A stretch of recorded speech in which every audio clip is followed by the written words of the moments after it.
What's up mga kadigmay? Sa mapagpalang gabi po sa ating lahat. So guys, magbibigay tayo ng reaction at opinion dito sa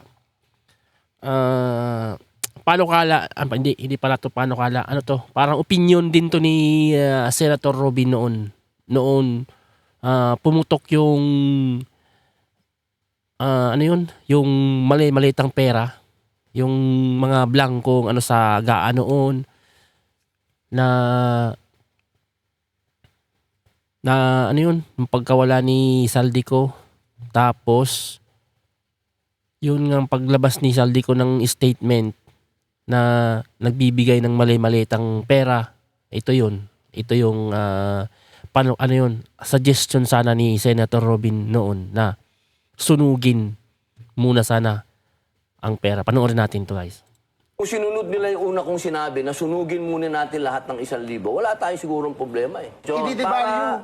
kasi ang mangyayari dyan, kung aantayin natin ang investigasyon dyan sa hirap ng buhay ng Pilipino, makakalimutan na natin ito. Dadaan to, sa dami na ang problema natin. Ito, dumaan yung oil crisis. Halos hindi natin napag-usapan yung flood control na yan. Bumalik na lang uli. Ngayon, may impeachment pa. Ewan ko kung kailan tayo babalik uli sa flood control. Yeah. Ang pinakamabilis mong solusyon, sunugin na natin muna lahat ng 1,000. Linawin lang natin sa mga nanonood. Maraming nalito dyan eh. In short, gusto natin sunugin, hypothetically mga 1,000, para mag-force Yun. sila, i-disclose yung kanilang pag-aari ng Ilabas nila yung pera. pera nila. Ilabas nila.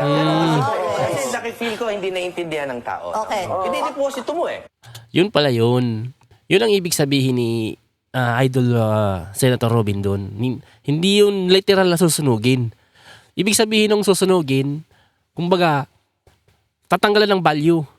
Tanggalan ng value yung 1,000. Kasi nga, 'di ba?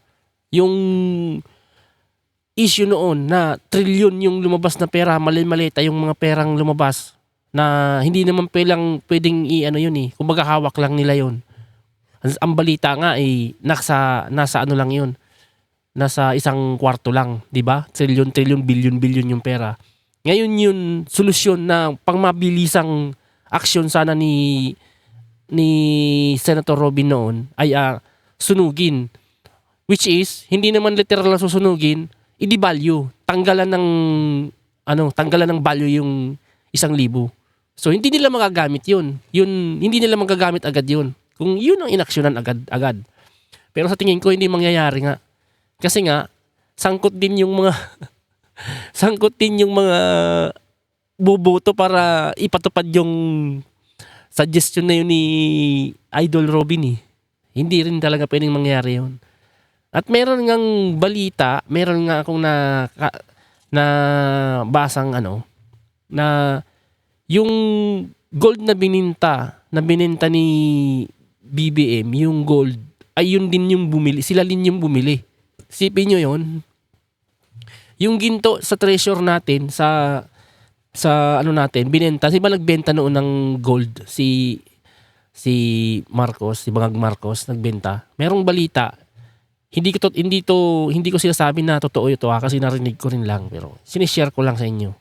No, wala tayong proof diyan. Meron ding balita, kumbaga hearsay to hearsay. Na yung gold daw na binenta, pero yung binenta totoo yun. Pero yung sila rin ang bumili wala tayong proof. So yun ang balitang kumalat noon. So yun pala ang ibig sabihin yun sana ang ni Idol Boss Robin doon. Na kung inaksyonan sana agad-agad, hindi nila makagamit yung pera. Habagay, may point sila pero sa tingin ko parang hindi ganoon kadali. Kasi isipin mo, tatanggalan mo ng value bigla yung 1,000. Biglang bagsak yung natin noon. Biglang bagsak nung ewan ko, pero dapat may mga professional talagang mag-a-approve nun. Kasi parang mahirap din yun eh. Yung bigla mong tatanggalan ng value yung 1,000, di ba? Pero yun, mabisa sana yun. Mabilis ang aksyon yun. Kasi nawalaan ka ng trilyon eh. Sa gobyerno mo, nawalaan ka ng 1,000,000,000 piso. Kumbaga nanakaw. So para hindi magamit yon, tanggalan mo ng value yung 1,000. Kasi yun eh, puro tigi 1,000 yun eh. Karamihan nun, tigi 1,000 eh. Pag wala ng value yun, di wala kang magagamit. Di ba? Ganun sana ang pinakadabis na solusyon na naisip ni Idol Robin. Yun ang pinakadabis na solusyon. Kasi pagka nawalan ng value, pag i-announce ng gobyerno na kailangan mo ng, kasi magkakaroon niya ng countdown. Parang countdown na, hanggang 1 week na lang itong 1,000 na to. Kailangan may nyo na yan. Kumbaga, maipalit nyo na sa bangko yan. Ganun yun. So, magkakaano sila, lalabas yun, magsisilabasan agad ng pera yun. So, hindi natin alam kung ano yun, kumbaga, magandang idea yun ni Boss Robin. Pero kung tutusin, pwede rin mangyari.